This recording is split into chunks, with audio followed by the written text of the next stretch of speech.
ओम नमः शिवाय। शिव जी सदा सहाय। ओम नमः शिवाय। गुरु जी सदा सहाय। गुरु जी शुक्राना। गुरु जी लख लख शुक्राना। गुरु जी आपका अनुमति लेके मैं अपना छोटा सा एक एक्सपीरियंस शेयर करना चाहूँगी आपकी सब संगत को। सभी को मेरा नमस्ते। मैं रहती हूँ हैदराबाद में और मेरा एक्सपीरियंस जो है कल रात का है। जो दीपक अंकल जी मेरे घर की क्लीनिंग करके दिए, वही उसी के बारे में मैं शेयर करना चाहूँगी। हो गया एक 7-8 महीना हो गया। मैं गुरुजी के फ़ोटो मेरे फेसबुक पे अचानक से आने लगे। तो फिर मैं गुरुजी के बोली, गुरुजी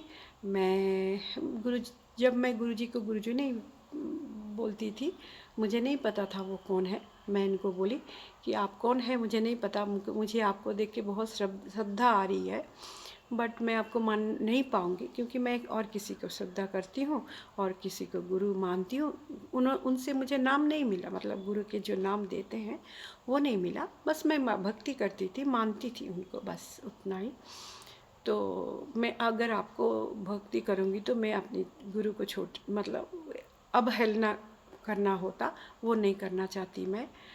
तो फिर मुझे माफ़ कर दीजिए। फिर भी गुरुजी का फ़ोटो रैंडमली आता ही रहता है। तो एक दिन मैं बोली और उसमें किसी का फ़ोटो आया कि शहद वर्षा हो रहे, किसी में बोल रहे कि ऊपर से पानी का वर्षा हो रहे, किसी को इलायची का वर्षा हो रहे।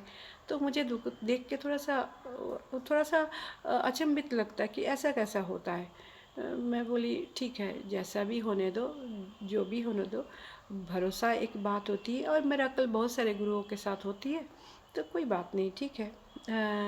मैं फिर भी उनको बोली कि मैं आपको बहुत सम्मान करती हूँ, पर मेरा दिल पता नहीं आपके ऊपर बहुत आकर्षित फील होती है। क्यों इतना आकर्षण फील होती है नहीं पता, पर मैं और किसी को गुरु मानती हूँ, इसलिए मैं आपको पूजा नहीं कर सकती, मुझे माफ़ कर दीजिए बोल के मैं उनका फ़ोटो देखना बंद कर दिया। प्लीज़ मुझे छोड़ दीजिए, माफ़ कर दीजिए। फिर कुछ दिन आना बंद हुआ। इसी बीच में मैंने देखा कि दीपक अंकल जी का लाइव चल रहा था। मैंने बोला बाप रे, ये सत्संग हो रहा है, अच्छी बात है, चलो। फिर 2 मिनट भी नहीं रुकी मैं बोली जाने दो, जिसका संगत उसका, हमको क्या फ़र्क पड़ता है। तो फिर मैं छोड़ के निकल के आ गई। फिर धीरे धीरे संगत लेडीज़ जो होती हैं, आंटियाँ, उन लोगों की एक्सपीरियंस शेयर हो रहे थे। तो मैं देखी कि एक उनका नाम मुझे नहीं पता, थोड़ा छोटी उम्र की हैं, बहुत मतलब एक्सपीरियंस शेयर करती रहती हैं उनका, गुरुजी का जो ये होती है तो शेयर करती रहती है। मुझे बहुत अच्छा लगता है, वो बहुत अच्छा लगने लगा है सुनना। मैं रुक के सुनती थी। अब क्यों सुनती थी, मुझे ये प्रश्न आप कोई मत पूछिए क्यों सुनती थी, पर मुझे बहुत आकर्षण फील होता था कि मैं सुनूं बोल के। तो ऐसे होता था। तो उन्हीं के किसी के मुंह से दीपक अंकल जी के बारे में, दीपक अंकल जी से पूछ लेती हूँ तो ऐसे करेंगे, वो दीपक अंकल जी से पूछिए तो ये उपकार हो जाएगा। मैं बोली बाप रे, दीपक अंकल जी कौन सा मिरेकल मैन है कि उनको पूछने से हर चीज़ सही हो जाती है, हर चीज़ अच्छा हो जाती है, कौन है ये दीपक अंकल। तो ये फिर मैं बोली, मैं ढूंढने लगी तो देखा कि गुरुजी एक अरदास बोल के एक चैनल है, वहाँ पे ना दीपक अंकल जी का फ़ोटो में किसी के उसमें देखी जो होती है ना सत्संग, उसमें देखी हूँ। अब मैं बोली ये आदमी कौन है, ये दीपक अंकल है, तो अंकल कहाँ से लगता है, वो तो छोटा सा भाई है। मैं बोली चलो ठीक है। धीरे धीरे पता चला कि गुरुजी के हर एक संगत एक दूसरे को अंकल आंटी बुलाते रहते हैं। मैं बोली अरे वाह, बहुत अच्छी बात है। उसके बाद पता नहीं, एक जैसे होता है ना, किसी का कॉल जैसे आता है ना दिल के अंदर, दिमाग में अंदर, तो किसी ने मुझे ऐसा बोला कि ये जो दीपक अंकल जी का लाइव होती है तो वो सुनो। फिर मैं सत्संग सुनने लगी। अब वो सत्संग करते जब है ना, आप छोड़ नहीं पाओगे। जैसा लगता है ना कि कितने सालों से आपके आत्मा तड़पते हैं उनके सत्संग सुनने के लिए। बहुत, मुझे तो बहुत आकर्षण फील होती है। मैं हर एक, मुझे ऐसा लगता है कि कोई मिस ना करूं। अब बहुत जब बिज़ी रहती हूँ तो सुनना नहीं होता है, पर मुझे ऐसा लगता है कि गुरुजी ना जो आपके लिए है, जो सत्संग आपके लिए है, वो उसी में आपको बुला के लेके जाते हैं। ऐसा सुनी हूँ। तो एक दिन एक हो रहा था सत्संग, तो उसी में दीपक अंकल जी बोल रहे थे कि जितने लोग आप लोग हमारे सत्संग में ज्वाइन किए, सब लोगों को गुरुजी बुलाए, तभी आप लोग ज्वाइन हो पाए। मैं बोली अरे वाह, ये क्या चमक है, ये क्या चमत्कार है। फिर सॉरी, मैं बंगाली हूँ ना, मेरे हिंदी थोड़ा कच्चा है। तो उस दिन क्या, उस दिन मैं फिर उस दिन मैं सत्संग हुई। फिर उसी दिन मैं देखी, उसी दिन आंख बंद करो, कुछ कुछ एक था, कुछ एक था पूजा, मुझे सही से याद नहीं आ रही है। तो आंख बंद कीजिए। उस दिन आंख बंद करके मैं कुछ एनर्जी को देखी हूँ। दीवार में ऐसे गोल चक्र है, गोल चक्र अंदर बुद्धा जी का मूर्ति है और लाइट है ऊपर से, ऐसा मैंने देखा। मैं बोले ये क्या बात है, ये क्या देखी हूँ, बुद्धा जी यहाँ से क्या कनेक्शन है। मैं जाने दो, अभी भगवान का क्या कनेक्शन है, हमको क्या डिस्क्राइब करना, छोड़ दिया। फिर उसी दिन 2 दिन के बाद मुझे गुरुजी का जो नाम होती है ना, अपने आप नाम मिला। मैं बोली बाप रे, मैं ना पूजा करती हूँ, ना मानती हूँ, ना कुछ, मेरे को नाम भी मिल गया। 2-3 दिन सत्संग किया दीपक अंकल जी का, तो नाम भी मिल गया उसमें।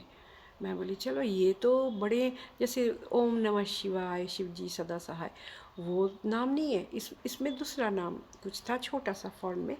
मैं बोली चलो, ये तो नाम मिल गया। अब मैं तो, मुझे गुरु भी मैं ढूंढ रही थी और नाम भी ढूंढ रही थी, कोई मुझे नाम दे दे, मैं गुरु का नाम कर सकूँ। तो मुझे शॉर्ट फॉर्म में नाम मिल गया। मैं बोली ये तो ईजी है, फटाफट दिल में बोलती रहूँगी और नाम हो जाएगा। तो हो गया। उसके कुछ दिन के बाद मुझे घर में थोड़ा डिस्टर्ब लगा। मैं दीपक अंकल जी को बताई कि दीपक अंकल जी, मुझे घर में थोड़ा प्रॉब्लम हो रहा है, तो एक थोड़ा हेल्प कीजिए। तो दीपक अंकल जी बोले ठीक है, मैं कर देंगे। तो कल रात को दीपक अंकल जी किया है, क्लीनिंग किया है। तो फर्स्ट दीपक अंकल जी मुझे बोले कि मेन दरवाजे के पास जाइए। गई, जैसे जैसे बोले एक के बाद एक के बाद एक करी। उसमें एक पार्ट में था ऐसा जी कि दीपक अंकल जी मेरे को बोले कि ऐसे ऐसे एक्सपीरियंस आपको होगा। मैं बोली चलो अच्छी बात है। मतलब एक ऐसा एक्सपीरियंस बहुत वो लगता है ना, कि फीलिंग्स लगता है कि अरे वाह। तो फिर मैं गेट बोले कि थोड़ा हट हट जाइए, कोई आने वाले हैं आपके घर के अंदर। मैं बोली अच्छी बात है। तो वो कौन आएगा, दीपक अंकल जी नहीं बताए, बस कोई आए, गुरुजी तो साथ में रहेंगे, इतना बोले। तो मैंने देखा माँ भवतारिणी, माँ काली, इतनी सुंदर रूप, इतनी सुंदर रूप, वर्णन नहीं कर सकती मैं। पर खुले बाल थे, निर्वस्त्रा थी, और हाथों का जो छोटे छोटे ऐसे कुन्हई की तरह उतना हाथ काट के था ना, कोमर में था, गले में हाथों का ऐसा माला था, और मुंड माला था, और मुकुट थी। सोने का मुकुट तो नहीं दिखा मुझे। और स्लिम थी, इतनी सुंदर, इतनी सुंदर, माँ का वर्णन करना मुश्किल है। इतनी सुंदर थी माँ। और जैसे उनको ना, जैसा लगता है ना, उनको हड़बड़ी था कि जल्दी से घर के अंदर जाके काम ख़त्म कर दूँ। मतलब उनको था कि मेरी बच्ची बहुत मुश्किल में है, बहुत उसको तकलीफ़ हो रही है। तीन तीन स्टेप पहले बाएं पैर पहले करे, फिर नेक्स्ट 3 स्टेप वो गई, उतना मैं देख पाई। बाकी घर के अंदर चले गए। तो दीपक अंकल जी बोले घर के अंदर आइए। मैं गई, पूरा जितना काम था पूरा मैं किया। थोड़ा डर लग रहा था, तो दीपक अंकल जी बोले कि मैं आपके साथ हूँ, किस बात की डर है। सच में गुरुजी साथ है, आप साथ हो, किस बात की डर है। सांस अंदर से ताकत आ गई। तो फिर पूरा काम कंप्लीट किया। जब लास्ट में बोले कि गेट खोलिए, नीचे जाइए, गेट खोल दीजिए, मैं पूरा गेट खोल दिया। हाँ, मुझे एक अनोखा चीज़ नज़र आई। जैसे क्लीनिंग पूरा होने के बाद मेरे मेन जो डोर है घर का, वो छोड़ के जो आंगन है, कॉर्नर में मुझे दिखाई देता है, नेगेटिव एनर्जी थोड़ा बहुत दिखाई देता है। तो एक, अब नाम नहीं बोलना चाहूँगी, एक आइडेंटिटी मैंने देखा है। उसके बाद मैं इनको बोला तो दीपक अंकल जी बोले उसको मैं निकाल देता हूँ, आप हट जाइए। मैं हट गई, पूरा क्लीनिंग कर दिया। उसके बाद जो मुझे दीपक अंकल जी जब मतलब जब वो लाइफ में वो क्या बोलते सत्संग करते हैं, और वो जो भगवान के बारे में, राम जी के बारे में, माँ मंदोदरी के बारे में, जो हमारे महाभारत रामायण से जो भी टॉपिक लेके बात करते हैं ना, जो भी बोलते हैं ना, जैसे लगता है कि हकीकत में हो रहा है। और सच में मैं बोल रही हूँ ना, ये सब हो चुका है, और तभी जाके ये सब उदाहरण दे सकते हैं कोई। और हमारे लाइफ सुधरने के लिए ये सब सुनना भी एक भाग्य की बात है। हर किसी को सुनने को नहीं मिलता है, क्योंकि दिमाग भटक जाती है। कोई ऐसा रहता है जो दिमाग भटकाते हैं, नज़र भटकाते हैं, चिंता भटकाते हैं, जुबान भटकाते हैं। पर कृपा तो है गुरु जी का, नहीं तो ये बोलना भी गुरु जी का अनुमति है तो ही बोल सकते। और गुरु जी का एक शर्त है कि आप झूठ नहीं बोल सकते। मैंने झूठ गुरु जी को बोला है पहले, बोलने से पहले, कि मैं झूठ बोलूँ तो गुरु जी मेरा होंठ रुकवा दीजिए, मेरे जीभ बंद करवा दीजिए, बीच जो जीवा है बंद करवा दीजिए, ताकि मैं झूठ ना बोल पाऊँ। तो मैं ख़त्म करी मेरी कल की एक्सपीरियंस।